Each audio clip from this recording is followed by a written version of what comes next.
has an influence. My wife texted me saying, "Don't talk reckless."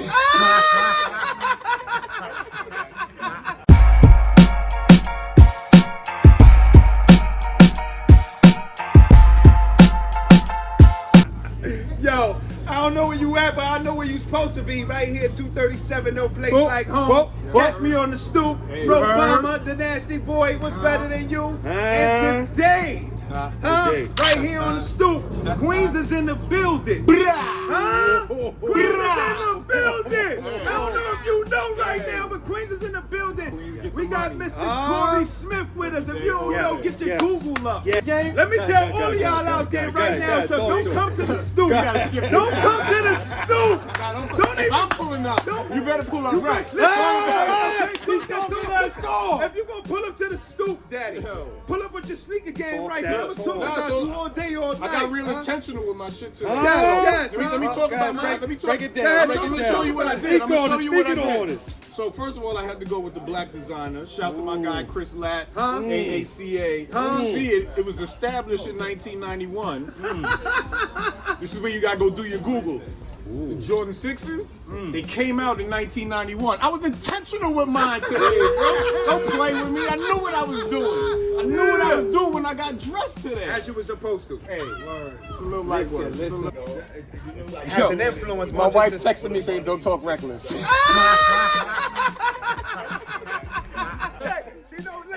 You get him a couple of drinks, we gotta edit. Look. Listen, we being very respectful today. We trying. Nah, but we was talking about how much influence like hip hop really have. Look, I think what I like to say, especially when I'm at work, is there's a fine line between culture appreciation, where you celebrating where things originated, and culture appropriation, where you just borrowing from you just jacking the whole thing, not giving them props, not telling them where it's from, and you just running with it. And so I'm very clear that they have to actually pay the proper respects from all the styles that they use. Like I walk into boutique stores right now, they got their version of like Tim's. They got their version of like a lumberjack jacket. They got their version of like Carhartt jeans with the vest. And I'm like, yo, come Jacking on. all the stuff that they was pissing on back in the days. And it's cool that you even do that, right? Because I get fashion kind of recycles itself. I get that. But then what you actually have to do is invite the culture in. Those same people that you borrowed from, I'm going to use borrowed. I ain't going to say stole or whatever. I'm going to say borrowed from. Those same people, when they walk into your store and you racially profiling or you don't want to serve them or like, that's when it's blatant that you just jacked it. You know what I'm saying? Like, you got to pay attention to the culture, the origins, and you got to pay respect and acknowledge it. And when you're not doing that, that's the disconnect. That's when I get the call. Okay. You know what I'm saying? Everybody thinks this shit just happens here. Like, our stores in Italy and in Spain, and this is the knowledge, right? Like, Italy and Spain, you look at those two countries, they are the closest countries in Europe to Africa. They like it's like a little bit of water that separates Italy and Spain from Africa. Morocco, like those northern African countries. You got a lot of African people coming from Africa, even folks from the Middle East, coming through that pathway to get to Europe. They stop in those countries and they shop it. And that's my thing. It's like you can't connect race and ethnicity to socioeconomics. You can't look at somebody and just be like, oh, you black, so that don't mean you ain't got no money in your pocket. Yeah. Your skin color doesn't dictate how much money you got in your pocket. Yeah. Like, it don't. There's no scientific or genetic or DNA, anything that says, based on the color of your skin, I can count your pockets. It's not real. Because Kurt, I'm broke. But I could go into one of those stores and I can cop and I can buy something ASAP. Yeah. But I'm broke. These guys ain't broke. They moving out here. I'm broke out here, baby. I'm on Klarna. You know what? I'm on Klarna. I see you in 4 weeks, bitch. You'll get this money. I'm not gonna even say that. But that's the point, right? Like, the things that are happening in real time, we gotta like kind of break down this stereotype and this myth that, again, we ain't empowered. Like, we beautiful, yo. Like, Yeah. Beautiful. And we got, like, we set trends, we define culture. Yes. Everybody does what we do Yes. a year later. Yes, Like, yes. everything we move, everything we touch sets the fucking pace.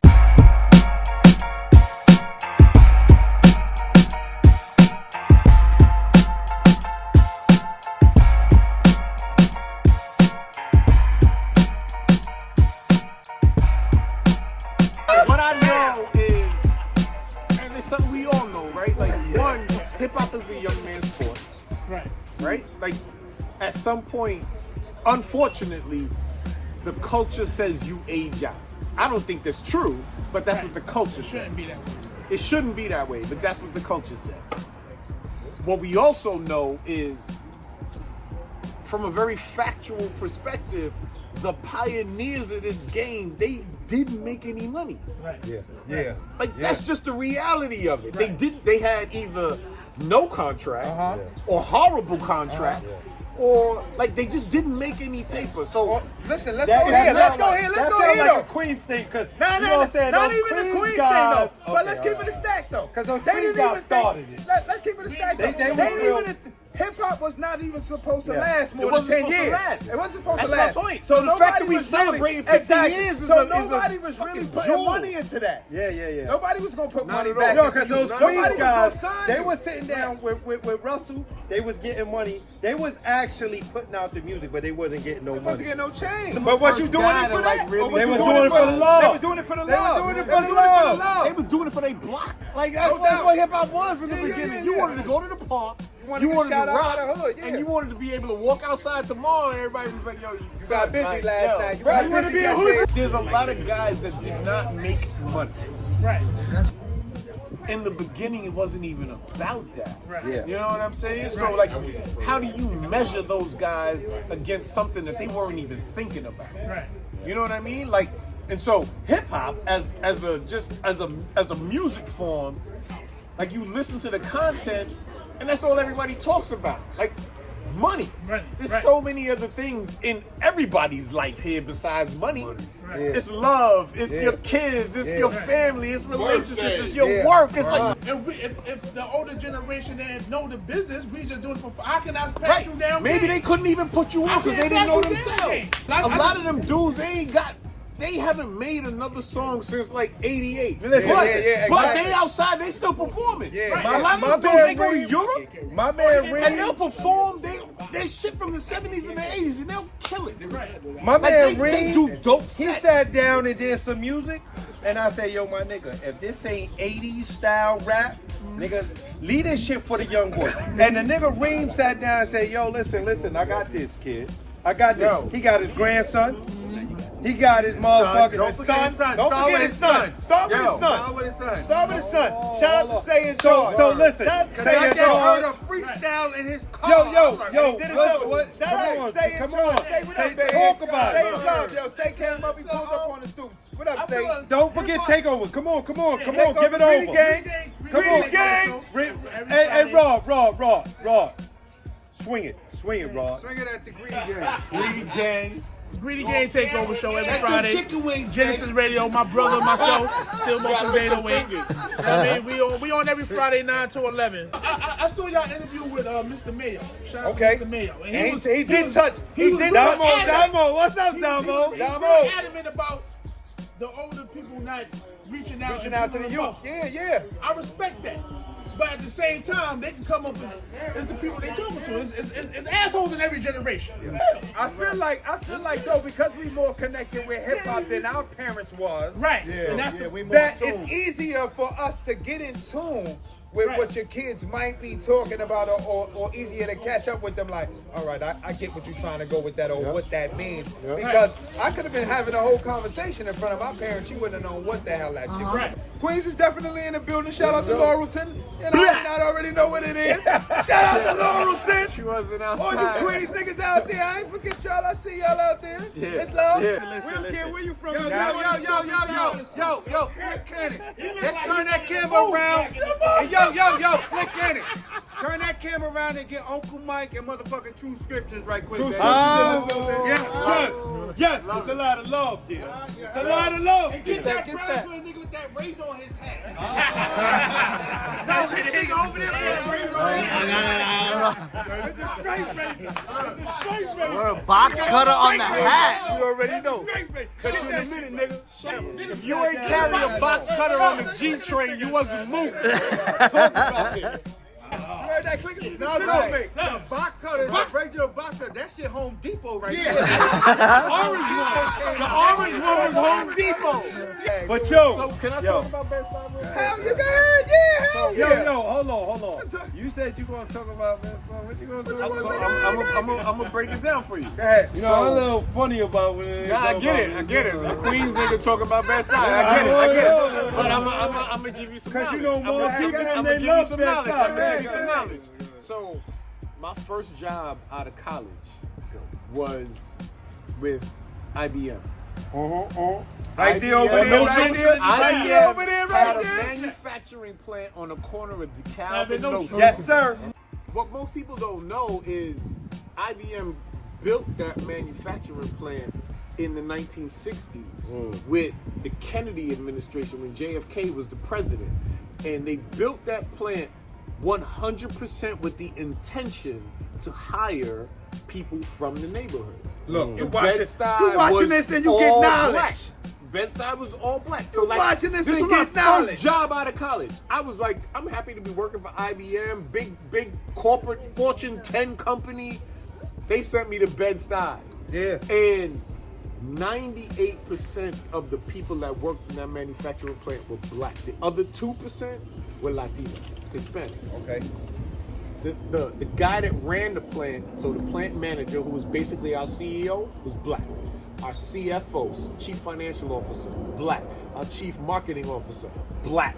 Everybody, for my first job out of college, as a young black man just kind of navigating this world, what it meant for me to see all of our leaders be people of color, like, that shit put a battery in my back in a way that, like, it set the tone for everything I was gonna go do later on in life. Like, I didn't know what diversity and inclusion was. Yeah. Like, them words didn't even resonate. I'm a kid from Jamaica, Queens, yo. Like, that shit didn't resonate with me. But it set such a tone of how I felt empowered to just go out here in this corporate America world and, like, yo, I'm gonna own all of this. Cause look at everybody that I just came, like, they all running shit. So, shout to Bed-Stuy and shout to IBM for putting me on to game in a way that just literally showed me that I was 100% valuable, worthy, fucking king out here. Bed-Stuy did this.